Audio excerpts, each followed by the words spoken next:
Hello everyone. आज हम class 10 social science के एक बहुत important chapter democracy and diversity यानी लोकतंत्र और विविधता को समझेंगे। इस चैप्टर का मेन फोकस है डाइवर्सिटी। डाइवर्सिटी मतलब समाज में अलग अलग धर्म, जाति, भाषा, कल्चर के लोगों का एक साथ रहना। हम देखेंगे कि इस डाइवर्सिटी का डेमोक्रेसी पर क्या असर पड़ता है और एक डेमोक्रेसी इस डाइवर्सिटी को मैनेज कैसे करती है। देखो, लोगों की पहचान सिर्फ उनकी लैंग्वेज या एरिया से नहीं होती। उनकी physical appearance, class, religion, gender, caste, इन सब चीज़ों से भी होती है। तो इन सारे डिफरेंसेस, कॉन्फ्लिक्ट्स और इनइक्वालिटीज़ के बीच डेमोक्रेसी कैसे एक सोल्यूशन निकालती है जिसे सब मान ले। चलिए, इसको डिटेल में एक्सप्लोर करते हैं। और इसकी शुरुआत हम एक बहुत ही पावरफुल कहानी से करेंगे। ये बात है 1968 मेक्सिको ओलंपिक्स की। 200 मीटर रेस के मेडल सेरेमनी में दो अमेरिकन एथलीट्स टॉमी स्मिथ और जॉन कार्लोस पोडियम पर खड़े थे। जैसे ही अमेरिकन नेशनल एंथम बजना शुरू हुआ, उन दोनों ने कुछ ऐसा किया जिसने पूरी दुनिया का ध्यान खींच लिया।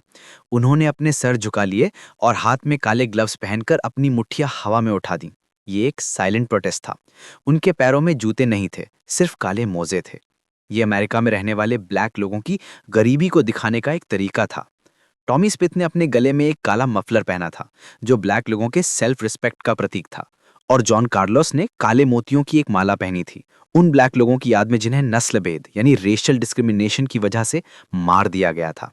और उनके साथ पोडियम पर एक तीसरा एथलीट भी था, ऑस्ट्रेलिया के पीटर नॉर्मन, जिन्होंने सिल्वर मेडल जीता था। उन्होंने भी इन दोनों अमेरिकन एथलीट्स को सपोर्ट किया, अपनी जर्सी पर एक ह्यूमन राइट्स का बैज लगाकर।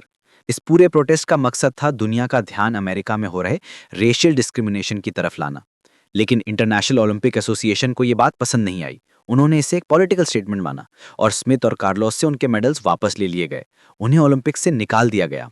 पीटर नॉर्मन को भी इसका अंजाम भुगतना पड़ा। उन्हें अगली बार ऑस्ट्रेलियन टीम में जगह नहीं मिली। लेकिन इन तीनों के इस कदम ने, इस प्रोटेस्ट ने रेशियल डिस्क्रिमिनेशन के इशू को एक इंटरनेशनल प्लेटफॉर्म दे दिया। काफी सालों बाद उनके इस एक्ट को सम्मान भी मिला। सैन जोसे स्टेट यूनिवर्सिटी ने उनके सम्मान में स्टैचूज भी बनाए। ये कहानी अन्याय, अत्याचार और भेदभाव के खिलाफ आवाज उठाने की एक मिसाल है। तो मैक्सिको ओलंपिक्स के इन एथलीट्स में अमेरिका में हो रहे सोशल डिवीजन और डिस्क्रिमिनेशन के खिलाफ आवाज उठाई थी। गोरे और काले लोगों के बीच का भेदभाव। लेकिन सोशल डिफरेंसेस सिर्फ रंग या नस्ल पर बेस नहीं होते। हमने बेल्जियम और श्रीलंका के एग्जाम्पल्स में देखा है कि वहां रीजनल, लिंग्विस्टिक और रिलीजियस बेसिस पर डिविजन्स थे। हर सोसाइटी में सोशल डाइवर्सिटी अलग अलग फॉर्म में सामने आती है। जैसे इंडिया में आमतौर पर कास्ट, रिलीजन, लैंग्वेज और रहन सहन के तरीके के बेसिस पर डिस्क्रिमिनेशन देखने को मिलता है। अब सवाल यह है कि ये सोशल डिफरेंसेस आते कहाँ से हैं, इसकी उत्पत्ति कैसे होती है। ज़्यादातर सोशल डिविजन्स बर्थ पर बेस्ड होते हैं। हम जिस धर्म, जाति या भाषा से जुड़े हैं वो हमारे जन्म से ही फिक्स हो जाता है। हम अपनी कम्युनिटी को चूज नहीं कर सकते। हमारी फिजिकल अपीयरेंस, रंग, हाइट, फीचर्स, ये सभी जन्म से मिलता है और इनके बेसिस पर भी कई बार भेदभाव होता है। लेकिन कुछ डिविजन्स हमारी चॉइस पर भी बेस्ड होते हैं। लोग अपनी मर्जी से अपना धर्म या भाषा बदल सकते हैं। हमारी एजुकेशन, प्रोफेशन, स्पोर्ट्स या कल्चरल एक्टिविटीज़ की पसंद भी अलग अलग सोशल ग्रुप्स बनाती है। फॉर एग्जाम्पल, मजदूर, डॉक्टर्स, टीचर्स, बिजनेसमैन, ये सब अलग अलग सोशल ग्रुप्स हैं जो प्रोफेशन की बेसिस पर बने हैं। लेकिन यहाँ एक बहुत इंपॉर्टेंट पॉइंट है। ज़रूरी नहीं कि हर सोशल डिफरेंस एक सोशल डिवीजन बन जाए। मतलब ज़रूरी नहीं कि हर तरह की डाइवर्सिटी समाज को बांटने का ही काम करे। कई बार ये लोगों के बीच एक पुल, एक ब्रिज का काम भी करती हैं। अलग अलग सोशल ग्रुप्स के लोग भी अपने ग्रुप से बाहर लोगों के साथ कुछ सिमिलैरिटीज फील कर सकते हैं। जैसे मैक्सिको ओलंपिक्स में स्मिथ, कार्लोस और नॉर्मन तीनों अलग अलग रेस और देशों से थे, लेकिन रेशियल डिस्क्रिमिनेशन के खिलाफ वो एक साथ खड़े थे। एक और एग्जाम्पल लेते हैं। एक ही धर्म को मानने वाले लोग भी जरूरी नहीं कि खुद को एक ही कम्युनिटी का हिस्सा माने, क्योंकि उनकी जाति या पंथ अलग हो सकता है। जैसे हिंदुओं में अलग अलग जातियां हैं या क्रिश्चियंस में कैथोलिक्स और प्रोटेस्टेंट्स हैं। इसी तरह अलग अलग धर्म के लोग भी एक दूसरे से कनेक्टेड फील कर सकते हैं अगर उनकी इकोनॉमिक कंडीशन या प्रोफेशन सेम हो। फॉर एग्जाम्पल, एक गरीब हिंदू, एक गरीब मुस्लिम और एक गरीब क्रिश्चियन, इन तीनों को शायद आपस में एक अमीर हिंदू या अमीर मुस्लिम से ज्यादा कनेक्शन फील हो। बेसिकली हर इंसान की एक से ज्यादा आइडेंटिटी होती है, मल्टीपल आइडेंटिटीज। जैसे मैं एक हिंदी स्पीकिंग पर्सन हूँ, एक इंडियन हूँ, एक पर्टिकुलर स्टेट से हूँ, एक पर्टिकुलर रिलीजन से हूँ। हम सब एक से ज़्यादा सोशल ग्रुप्स का हिस्सा होते हैं और अलग अलग सिचुएशन में हमारी अलग अलग आइडेंटिटी सामने आती है। तो प्रॉब्लम शुरू कब होती है, सोशल डिवीजन होता कब है? सोशल डिवीजन तब होता है जब कुछ सोशल डिफरेंसेस बाकी सभी डिफरेंसेस से ऊपर और बड़े हो जाते हैं।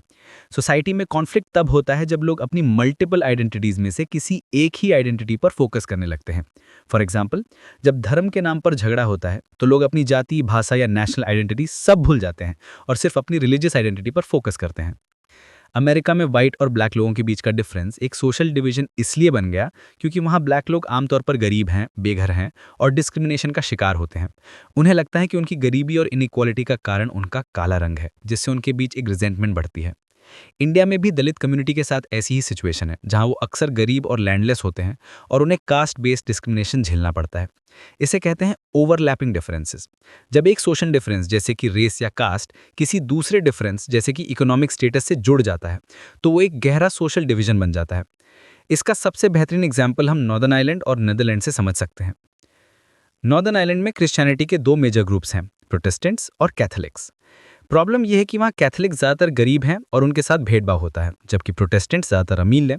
यहाँ रिलीजन और क्लास एक दूसरे से ओवरलैप कर गए हैं। नतीजा, यहाँ सालों तक हिंसा और लड़ाई चलती रही जिसमें सैकड़ों लोगों की जान चली गई। अब आते हैं नीदरलैंड्स पर। यहाँ भी कैथोलिक्स और प्रोटेस्टेंट्स रहते हैं, लेकिन यहाँ क्लास और रिलीजन के बीच ऐसा कोई कनेक्शन नहीं है। दोनों कम्युनिटीज़ में अमीर लोग भी हैं और गरीब लोग भी हैं, तो यहाँ कोई बड़ा कॉन्फ्लिक्ट नहीं होता। इसे कहते हैं क्रॉस कटिंग डिफरेंसेस। यहाँ सोशल डिफरेंसेस एक दूसरे को काटते हैं। एक अमीर कैथोलिक और एक अमीर प्रोटेस्टेंट की सोच शायद एक जैसी हो, एक गरीब कैथोलिक और गरीब प्रोटेस्टेंट के इश्यूज शायद एक जैसे हों। इससे ये साफ होता है कि जब सोशल डिफरेंसेस एक दूसरे से जुड़ जाते हैं, यानी कि ओवरलैपिंग होते हैं, तो सोशल डिवीजन की पॉसिबिलिटी बढ़ जाती है। और जब डिफरेंसेस अलग अलग ग्रुप्स में फैले होते हैं, यानी क्रॉस कटिंग, तो उन्हें हैंडल करना आसान होता है। तो अब हम आते हैं पॉलिटिक्स पर। सोशल डिविजन्स और पॉलिटिक्स का क्या रिश्ता है? शुरू में सुनने में लग सकता है कि पॉलिटिक्स अगर सोशल डिविजन्स की बात करेगी तो देश में झगड़े बढ़ेंगे और देश टूट भी सकता है, और ऐसा हुआ भी है। यूगोस्लाविया का एग्जाम्पल ले लीजिए। वहाँ रिलीजन और एथनिसिटी के नाम पर इतना कॉन्फ्लिक्ट हुआ कि देश कई टुकड़ों में टूट गया। आज वर्ल्ड मैप पर यूगोस्लाविया नाम का कोई देश नहीं है। नॉर्दर्न आयरलैंड में भी पॉलिटिक्स ने इस डिवीजन को और गहरा किया। वहाँ 40 से 50 साल तक कैथलिक्स और प्रोटेस्टेंट्स के बीच वायलेंट कॉन्फ्लिक्ट चला। करीब 53% आबादी प्रोटेस्टेंट है और 44% रोमन कैथोलिक। कैथोलिक्स को रिप्रेजेंट करती हैं नेशनलिस्ट पार्टीज, जो चाहती हैं कि नॉर्दर्न आयरलैंड आयरलैंड रिपब्लिक का हिस्सा बन जाए। वहीं प्रोटेस्टेंट्स को रिप्रेजेंट करते हैं यूनियनिस्ट पार्टीज, जो चाहती हैं कि वो यूनाइटेड किंगडम के साथ ही रहे। इनकी पॉलिटिकल लड़ाई ने इतना भयानक रूप लिया कि सैकड़ों लोगों की जान गई। फाइनली 1998 में जाकर एक पीस एग्रीमेंट साइन हुआ। लेकिन इसका मतलब ये नहीं है कि सोशल डिविजन्स पर पॉलिटिक्स करना हमेशा ही बुरा होता है, बिल्कुल नहीं। एक डेमोक्रेसी में पॉलिटिकल पार्टीज का काम ही है सोशल डिविजन्स की बात करना और अलग अलग ग्रुप से अलग अलग वादे करना। इससे एक्चुअली फ़ायदा भी होता है।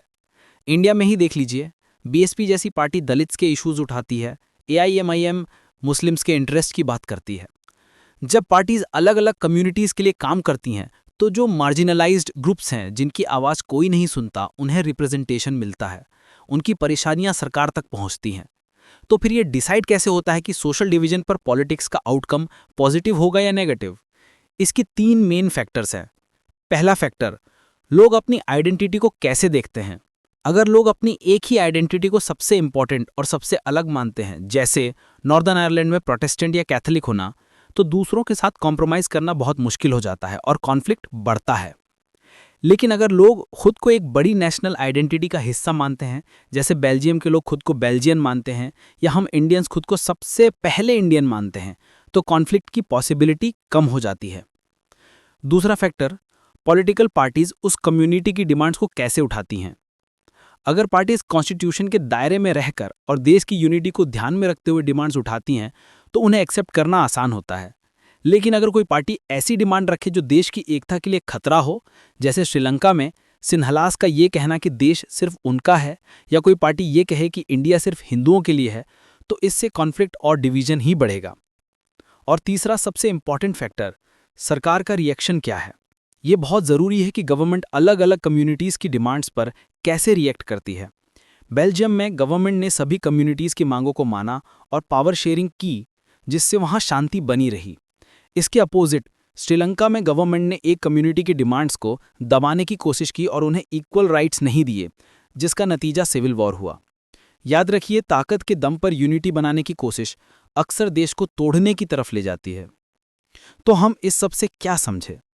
एक डेमोक्रेसी में सोशल डिविजन्स का पॉलिटिकल एक्सप्रेशन यानी राजनीति में इनकी बात होना एक नॉर्मल और हेल्दी चीज़ है। ये अलग अलग सोशल ग्रुप्स को अपनी ज़रूरतों और परेशानियों को सामने लाने का मौका देती है और इससे एक बैलेंस भी बनता है। जब पॉलिटिक्स में सभी तरह के डिविजन्स जाति, धर्म, भाषा, क्षेत्र की बात होती है तो कोई एक डिवीजन बाकियों पर हावी नहीं हो पाता।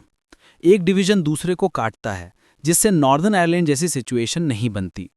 एक डेमोक्रेटिक तरीका अपनाकर ही, इलेक्शंस के थ्रू प्रेशर बनाकर ही अपनी मांगों को पूरा किया जा सकता है और सॉल्यूशन निकाला जा सकता है। अंत में डेमोक्रेसी ही सोशल डिविजन्स और इतनी सारी डाइवर्सिटी को अपने अंदर समाने का सबसे अच्छा तरीका है, क्योंकि ये इन प्रॉब्लम्स को किसी भी दूसरे सिस्टम से बेहतर तरीके से हैंडल करती है। और इसी के साथ ये चैप्टर यहाँ खत्म होता है।